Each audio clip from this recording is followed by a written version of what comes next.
দর্শক, আজকের আমরা এমন মানুষদের সাথে কথা বলবো, ঈদ হোক, কোরবানি হোক, বৃষ্টি হোক কি বাদল হোক, তারা কিন্তু এই কমলাপুরেই কিন্তু তারা থাকে।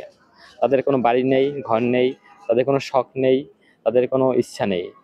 তারা শুধু মানুষের স্বপ্ন দেখেই বাঁচে। আমরা তাদের সাথেই আজকে কথা বলবো, সাথে থাকুন। আমার নাম মোহাম্মদ সিয়াম। সিয়াম, কোথায় যাচ্ছ তুমি ব্যাগ নিয়ে? এই জায়গায় থাকবো। এখানে থাকবে?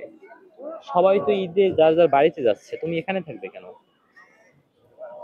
আমার বাড়ি নেই। বাড়ি নেই? বাবা মা আছে? না, বাবা মা নেই। দেখছো যে সবাই বাড়ি যাচ্ছে, তোমার মন খারাপ হয় না? হয়। কিরকম মন খারাপ হয়?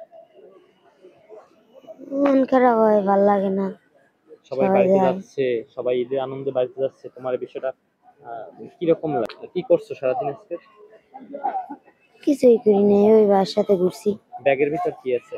এই বাটি আর কম্বল, খাতা।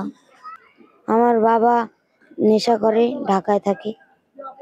আমার মা আর একজনের সাথে চলে গেছে। কয় ভাই বোন তোমার? আমি একাই। কি করতে চাও জীবনে? মানে তোমার কিছুই নাই, কোনো কোনো স্বপ্ন চিন্তা নেই?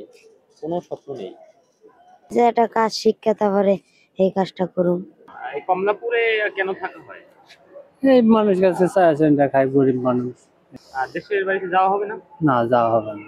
খাওয়া দাওয়া করি, মানুষের কাছে চায় সেটা নিয়ে লিয়া খাওয়া দাওয়া। রাতে এখানেই থাকা হয়? জি। কেমন আছেন? ভালো আছি। দেশের বাড়ি?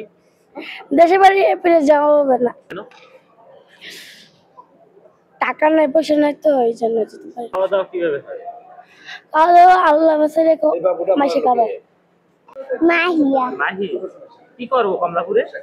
আমরা এখানে থাকি। কি খেয়েছো? ভাত। ভাত খেয়েছো? ঈদে যাবা না কোথাও? না, কেন? আমাদের বাড়িতে কাছাকাছি ঘুরে আসছি। এখানে রাতে থাকো কোথায়? এইখানেই। মরণ যদি আসে প্রিয় তোমার, ভুলে টাকা চাইলে মনে পড়ে যায়। মরণ যদি আসে প্রিয় তোমার, ভুলে টাকা পারবো না প্রিয় তোমার।